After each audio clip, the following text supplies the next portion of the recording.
I've been covering Washington corruption for 15 years, but what you're about to see shook me to my core. Picture this. Two prosecutors meet in 1999, become lifelong friends, stay in touch for decades. Fast forward to 2022. One friend gets the number 3 job at Biden's Justice Department. Within months, that same friend handpicks his buddy to become special counsel investigating Donald Trump. Coincidence? That's what they want you to believe. But when Congressman Jordan started asking the right questions, the whole carefully constructed story began falling apart. Watch as David Samet squirms under oath, desperately trying to explain how a 20-year friendship, a congratulatory phone call, and a mysterious flight to D.C. somehow led to him becoming the prosecutor targeting Trump. This isn't just about political appointments. This is about the weaponization of our justice system through a network of cronies who've been planning this for years. The deeper you dig into Marshall Miller and David Samet's relationship, the clearer it becomes. This investigation was never about justice. It was about delivering exactly what the Biden administration ordered. Mr. Smith, there's something that's really bothering me since your deposition. It's how and why you got the position of special counsel and your personal relationship with Marshall Miller. Let's go back to 1999 when you were working for the United States Attorney's Office for the Eastern District of New York. Is that when you first met Marshall Miller? Yes. So after ED New York, did the two of you ever work together again prior to becoming special counsel? According to the public bios for you and Mr. Miller, you overlapped at DOJ from 2014-15 when you were chief of DOJ's Public Integrity Section and Mr. Miller was chief of staff for DOJ's Criminal Division. Is that accurate?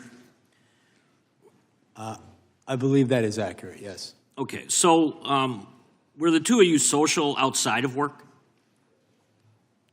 I would say intermittently, yes. Okay, but after 20 years of knowing each other, it's safe to say you were friends, correct? Yes. Okay, so let's fast forward to 2022. Mr. Miller is appointed Principal Associate Deputy Attorney General at DOJ, the number 3 at DOJ. You call your friend to congratulate him, and according to the deposition transcript, you say you'd be interested in a position at DOJ. Is that correct? Yes. What I recall is that I expressed an interest if the right position came up, I would be interested in considering. But at that point, there's no discussion about special counsel. Is that correct? This is some time ago, and so I don't have a specific recollection of all these conversations. So you were first approached about special counsel and that role before the 22 midterm elections. And according to the deposition transcript in October of 2022, you fly to D.C., meet with the AG and the Deputy Attorney General. Is that correct? Yes, I flew to D.C., I believe it was in October, and I met the Deputy Attorney General, and also I met the Attorney General. So in multiple conversations with your friend Marshall Miller, he never once tipped you off that the Attorney General or Deputy Attorney General have you on the short list for special counsel? That never came up? Again, this was some time ago, but my recollection is I came to Washington and I met with those individuals as well as the Human Rights Section. Marshall Miller is the person who set that up. So he was at the meetings. Was he at the meetings? So just to tie all this together, you've known Mr. Miller since you were both AUSA in New York. You stayed in touch over a 20-year career in federal government. He gets a job with the Biden administration, and just a few short months later, you're offered the role of special counsel. I'm having a hard time believing that this is some big coincidence and that there wasn't a back and forth on the special counsel. So maybe you never received directives explicitly from the AG or the Deputy Attorney General, but was Marshall Miller, did he become a two-way conduit throughout the investigation with DOJ? No, and I would not take direction from a political person, a political figure, about how I should conduct an investigation. But you never spoke to him throughout the entire time you were conducting the investigation? No, I didn't say that. What I said was that he was, I think you asked if he was a conduit of information. He was present, to my recollection, at meetings briefings that I had with the Attorney General and Deputy Attorney General during my time as special counsel. I mean, I don't want to assume anything, but Mr. Miller wanted you in that position, not because you're necessarily the best lawyer he ever met, but because of the long-term friendship that you have with him.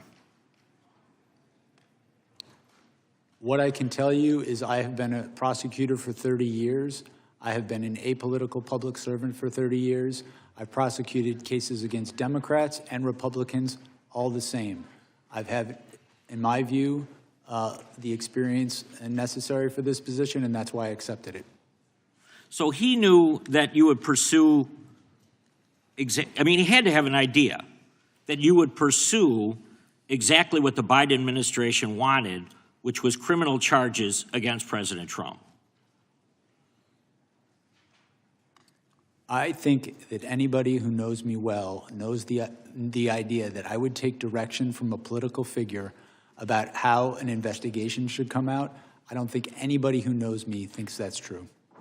Well, Chairman Jordan, I think the next deposition should be with Marshall Miller at this point. I yield back. What I witnessed in this deposition transcript reveals something deeply troubling about how our justice system really operates behind closed doors. David Samant's testimony under oath exposes a pattern that should alarm every American who believes in impartial justice. Let me walk you through what actually happened here. Two prosecutors meet in 1999, build a friendship spanning 2 decades, and maintain contact throughout their careers. Then Marshall Miller lands the 3rd highest position in Biden's Justice Department. Within months, his old friend Samant conveniently becomes special counsel investigating Trump. When pressed about this timeline, Samant's answers become evasive, his memory suddenly fuzzy about crucial details. The smoking gun isn't what Samant said. It's what he couldn't say. When Jordan asked directly whether Miller tipped him off about being on the short list for special counsel, Samant retreated to, "I don't have a specific recollection." This is prosecutorial speak for, "I can't deny it without perjuring myself." A prosecutor with 30 years of experience doesn't forget conversations about career-defining appointments, especially with close friends. Watch how his body language shifts when pressed on specific details about Miller's involvement. These aren't memory lapses. They're calculated evasions designed to avoid admitting coordination while technically staying within the bounds of truthful testimony. Notice how Samant's story keeps shifting. First, he claims there was no discussion about special counsel during early conversations with Miller. Then, he admits Miller set up the meetings with the Attorney General. Finally, he reveals Miller was present at briefings throughout the investigation. That's not coincidence. That's coordination. The real issue here goes beyond personal relationships. When Miller knew exactly what kind of prosecutor Samant was, he wasn't selecting him for his legal brilliance. He was selecting him for predictability. 30 years of friendship creates expectations, unspoken understandings about loyalty and shared objectives. Think about it. If you're tasked with finding someone to investigate your political opponent, wouldn't you choose someone whose decision-making patterns you've observed for decades? Someone whose career moves you've influenced, whose professional judgment aligns with your political needs?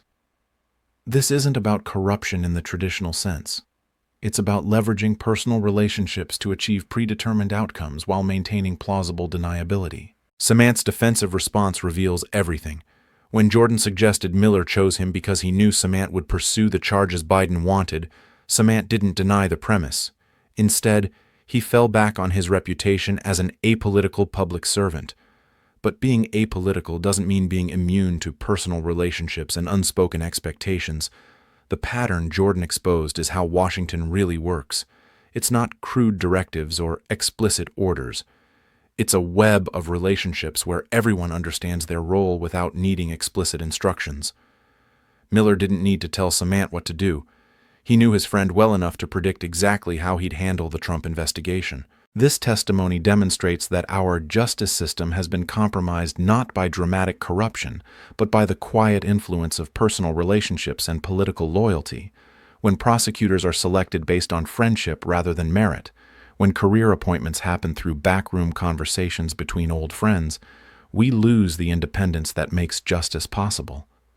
Every American should understand what this means. The special counsel investigating a former president wasn't chosen through an impartial process. He was selected by his friend, who knew exactly what kind of prosecutor he was getting. That's not justice. That's theater designed to give political prosecution the appearance of legitimacy.